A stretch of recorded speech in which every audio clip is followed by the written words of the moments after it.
Hi everybody, I'm Amanda G, Psych NP, and welcome to my YouTube channel, Mental Health Matters, where we discuss all matters related to mental health. Thank you so much for tuning into this YouTube channel. As I've mentioned in previous videos, this channel is for you, and so I did get a request from one of my clients that she has been having issues fighting with her sister. And so we wanted to talk about ways to deal with that. And what I was thinking about even more specifically was talking about triggers, into what triggers exactly are and ways to deal with them and avoid them. Okay, so a trigger by definition is a mechanism that sets off an event. And so I really think of like a little trap with an animal and it's like a hair trigger and they set it off and then they're trapped. So when we think about a trigger for an emotion, it's similar. It's a very small thought or feeling that we have that can trigger an intense or strong response emotionally. What do we do if we're triggered? Well, one of the best things to do first is to know what our triggers are. And so with this individual that was requesting the video, she was being triggered by her sibling. And whether you're a child or an adult, relationships and people can trigger us. So one of the things that you can do to reduce that is identify when you're triggered and what to do and how to prevent that. We all have weaknesses and times during the day or the evening when we're a little bit vulnerable emotionally. HALT, H-A-L-T, hungry, angry, lonely, tired. And these are specific feelings that are very triggering for a lot of adults and kids. So before you engage with somebody or you start off to do that project, it's a good idea to assess, are you hungry, angry, lonely, tired? If we are any of those things, it might be a little bit more difficult emotionally for us to engage, have that conversation, or do that activity that we want to. Now, it's not always easy to identify what our triggers are. I mean, we can ask ourselves, are we hungry, angry, lonely, tired? But a lot of times we have triggers that are linked to past events and feelings, things that happened to us when we were younger, and we have a response now as we've gotten older into adulthood, and we don't even know why we act that way. And that can be something as simple as a smell or a loud sound, or you see something, and it can trigger a strong emotional response based on events that have happened to you in the past. So one way to deal with that would be to work with a therapist to talk about the way that you react in some situations that you might feel is a little bit, difficult for you, and try to find links to maybe things that happened to you when you were younger and why you're acting that way or why you have that reaction. What is triggering you? So for my client who requested this video, she was having a difficult time being triggered and getting really angry and frustrated with her sister.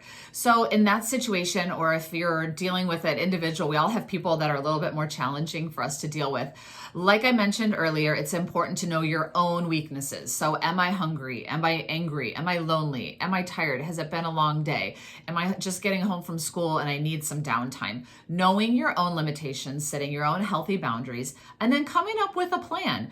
Maybe it's to give that person a verbal warning. I'm not feeling really good right now. And if we're going to continue to have this conversation, I'm going to have to, step out and give myself a timeout. Setting healthy boundaries, knowing your own limitations, and then having a safe place where you can go to kind of use those coping skills are all ways to deal with triggering situations. There's a really great book that came out. It was written by Oprah Winfrey and a famous psychologist, and it addresses PTSD and triggering events that have happened in childhood. And I like it a lot because a lot of times when people have a very strong emotional response to a triggering situation, people kind of think like, what's wrong with you? What's wrong with you? And the book is actually called What Happened to You, and so it kind of goes through what is not wrong with you, but what happened to you at some point in your life that has caused you to have this sort of response. And it talks more into how we can solve that, things we can do, ways that we can treat it going forward. And the good thing about our brain is that we know it can change. It's called neuroplasticity, and our brain can make new connections and form better ways of handling situations, which is a good news for all of us. We all have events that have happened in our life that have unfortunately left a mark on us emotionally. A great example of this right now is COVID.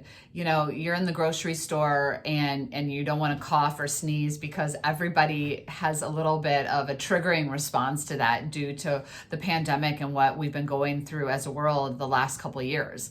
So that's a great example, and it can take a toll on your mental health. It can take a toll on you emotionally when you're in a constant state of being triggered and a heightened response. Ultimately is your brain's way of protecting you.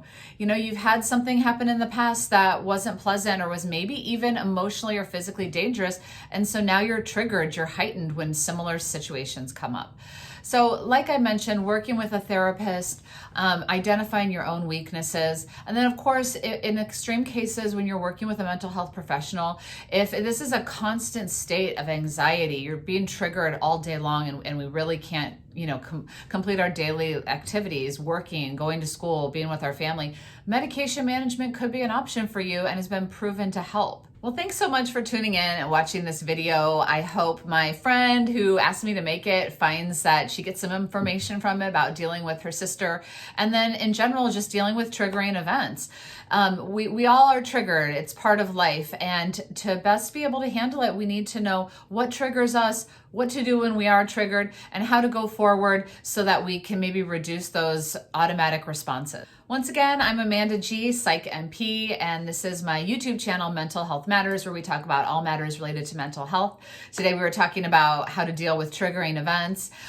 If you found this helpful, you might want to check out some of the other videos that we've posted on here. Remember that this channel is for you. I want to put more information out there on topics that you want to hear about. So go ahead and subscribe and let me know what you want me to talk about next. And I look forward to seeing you all. Thanks.